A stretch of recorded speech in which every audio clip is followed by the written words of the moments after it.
السلام علیکم ناظرین and welcome to defence point YouTube channel. ناظرین محترم، پاکستان کی عسکری تاریخ اپنے فوجیوں کی شجاعت اور بہادری کی لاتعداد بے مثال داستانوں سے بھری پڑی ہے۔ شجاعت اور بہادری کی ایسی ہی داستانوں میں سے ایک داستان نشان حیدر پانے والے میجر محمد طفیل شہید کی بھی ہے، جس کی غیرت نے ارض پاک کا 1 انچ علاقہ بھی اپنے دشمن کے قبضے میں دیکھنا گوارا نہ کیا، اور جب تک دشمن سے اپنا کھویا ہوا علاقہ نہ چھڑوا لیا چین سے نہ بیٹھے۔ پاک فوج کے اس مجاہد نے وطن عزیز کی حفاظت کے لیے اپنی جان کا بھی بے لوث نذرانہ پیش کرتے ہوئے وطن کے دفاع کا ایک اہم فریضہ سر انجام دیا۔ میجر طفیل محمد 1914 میں مشرقی پنجاب کے علاقے ہوشیارپور میں پیدا ہوئے۔ 1943 میں فوج سے وابستہ ہوئے اور مضبوط اعصاب اور پختہ ارادوں کے مالک انسان تھے۔ ناظرین محترم، 1958 میں بھارت نے رات کے اندھیرے میں مشرقی پاکستان کے ایک گاؤں لکشمی پور میں قبضہ کر لیا۔ پاک فوج نے دشمن کے قبضے سے اپنا علاقہ آزاد کروانے کے لیے میجر محمد طفیل کا انتخاب کیا۔ میجر طفیل محمد اس وقت 16ویں پنجاب ارینجمنٹ کی بٹالین کے کمپنی کمانڈر تھے۔ 7 اگست 1958 کو میجر طفیل محمد اپنے جوانوں کے ساتھ لکشمی پور کے محاذ پر پہنچے۔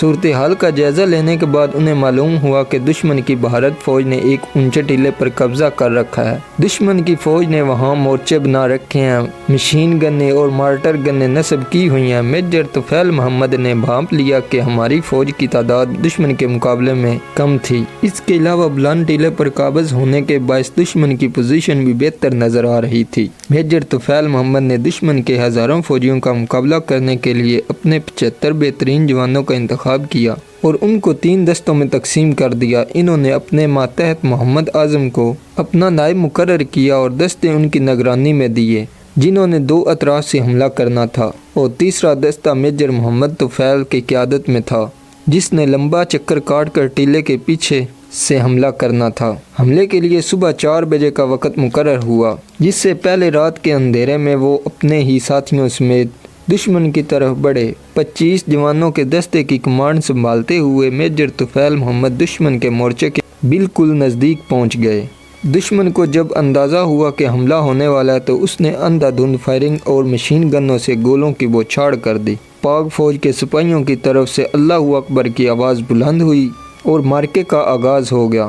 میجر طفیل محمد سب سے آگے تھے۔ انہوں نے سب سے پہلے دشمن کی ایک مشین گن چوکی پر دستی بم پھینکا اور اسے ہمیشہ کے لیے خاموش کروا دیا۔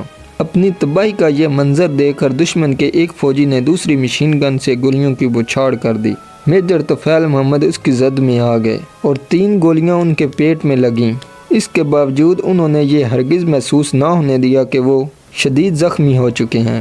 نعرے تکبیر کی آواز کے ساتھ انہوں نے اپنے جوانوں کا جوش و جذبہ بڑھایا اور دوسرا دستی بم پھینک کر دشمن کی ایک اور چوکی کو تباہ کر دیا۔ دشمن نے بھی جوابی حملہ کیا، جس کے نتیجے میں ان کے نائب محمد اعظم شہید ہو گئے۔ اب میجر طفیل محمد تمام جوانوں کے تنہا سالار تھے۔ وہ مسلسل اپنے جوانوں کو ہدایت دیتے رہے اور ان کے حوصلے بڑھاتے رہے۔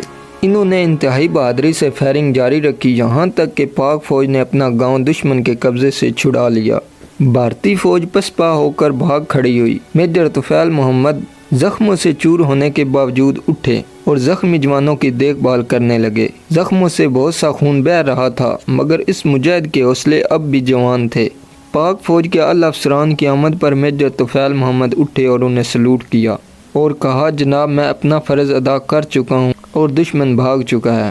یہ کہہ کر وہ گر گئے اور اسپتال پہنچ کر شہید ہو گئے۔ ڈاکٹروں نے اس بات پر شدید حیرت کا اظہار کیا کہ وہ پیٹ میں 3 گولیاں لگنے کے باوجود نہ صرف 5 منٹ زندہ رہے بلکہ لڑتے بھی رہے۔ بہادری اور جانثاری کے اس عظیم کارنامے پر انہیں نشان حیدر سے نوازا گیا، جو پاکستان کا سب سے بڑا فوجی اعزاز سمجھا جاتا ہے۔ اس عظیم جان باز سپاہی کی یاد آج بھی ہمارے دلوں میں زندہ ہے۔ اور ناظرین محترم، اگر آپ بھی اپنے ان جان باز سپاہیوں سے پیار کرتے ہیں تو کمنٹ سیکشن میں پاک فوج زندہ باد، پاکستان پائندہ باد کا نعرہ ضرور لکھیے گا۔ اب تک کے لیے اتنا ہی۔ مزید معلوماتی ویڈیوز کے لیے اجازت دیجیے اور اپنا بہت سارا خیال رکھیے۔ اللہ نگہبان۔